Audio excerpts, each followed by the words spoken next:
2014 sampai dengan 2016, 2 tahun Jakarta mendapatkan cobaan yang lumayan menantang, dipimpin oleh seorang pemimpin yang bukan berasal dari kita. Bukan karena dia punya bentuk mata dan warna kulit yang berbeda, bukan karena dia punya etnis yang tidak serupa dengan kita, tapi karena dia mampu menista apa yang buat kita berharga. Mungkin ini mungkin terlalu lama bergaul dengan 9 naga, orang-orang yang kelewat kaya, membuat dia lupa bahwa banyak warga Jakarta masih mencoba untuk meningkatkan harkat dan martabat hidupnya. Memang mereka terdampar di bantaran kali, tapi mereka juga manusia yang selama ini tidak membebani negara.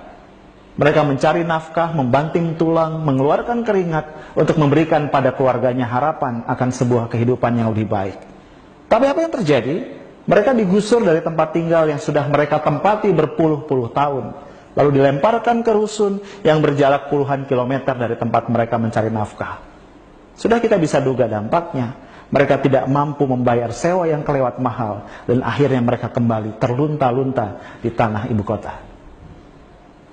Yang tidak kalah memprihatinkan, dia dilanda oleh banyak kasus hukum yang membuat kita bertanya-tanya kekuatan siapa yang berada di balik semuanya, sehingga tidak satupun kasus hukum itu yang berhasil menjerat dirinya.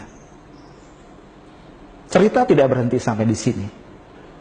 Lihat kita, warga Jakarta, kita para orang tua yang punya anak-anak yang masih dalam usia pertumbuhan. Mereka butuh contoh, butuh teladan tentang pemimpin yang mulutnya bisa dipercaya. Persoalan muncul ketika dia ternyata mampu mengatakan hal-hal yang menggambarkan isi toilet kita di ruang-ruang publik ketika dia bicara. Yang tak kalah parahnya adalah kita tidak melihat konsistensi dari dia. Dulu dia bisa mengkritik pendahulunya. Dia mengatakan seorang petahana mestinya cuti ketika masuk masa kampanye agar tidak menyalahgunakan kekuasaan, tidak menggunakan aset negara untuk kepentingan kampanye politiknya. Tapi yang terjadi ketika aturan itu mengenai dirinya, dia menggugat, dia minta agar Mahkamah Konstitusi melakukan judicial review atas aturan itu. Dia ingin agar dia bebas melakukan kampanye ketika dia masih menjabat sebagai pemimpin ibu kota. Yang juga tidak bisa dilupakan,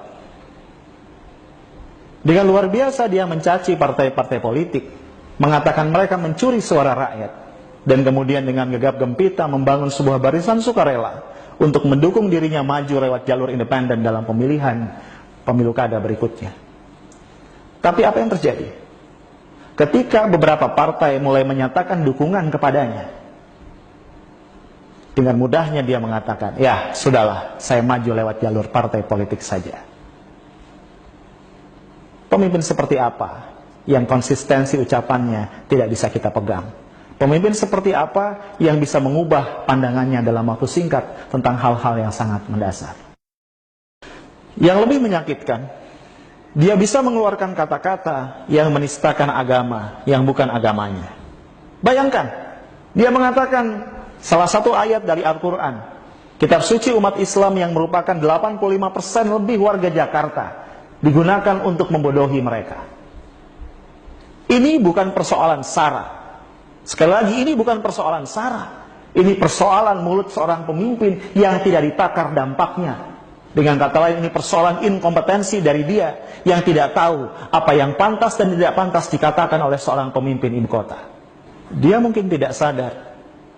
Seorang pemimpin punya 2 peran mendasar setidaknya dimanapun atau di komunitas apapun dia memimpin. Pertama, pemimpin harus mampu menjadi cultural ambassador, mampu merepresentasikan nilai-nilai dari masyarakat di mana dia hidup dan memimpin. Jakarta adalah representasi Indonesia yang bineka. Oleh karenanya pemimpin Jakarta harus mampu merepresentasikan penghargaan dan penghormatan terhadap kebinekaan. Yang kedua, pemimpin harus mampu menjadi seorang solidarity maker, orang yang mampu merajut dan menguatkan solidaritas masyarakat, menjadikannya masyarakat yang bersatu untuk menjunjung tinggi kebaikan. Pemimpin tidak boleh mengeluarkan kata-kata, sikap atau tindakan yang menyakiti perasaan orang-orang yang dia pimpin, sehingga merusak bangunan kebinekaan yang berpuluh-puluh tahun sudah kita perjuangkan untuk membangunnya. Karena inkompetensi itu, tiada kata yang bisa kita sampaikan kepada dia bahwa waktunya sudah habis. Dia tidak pantas memimpin Jakarta yang merupakan wajah dari Nusantara.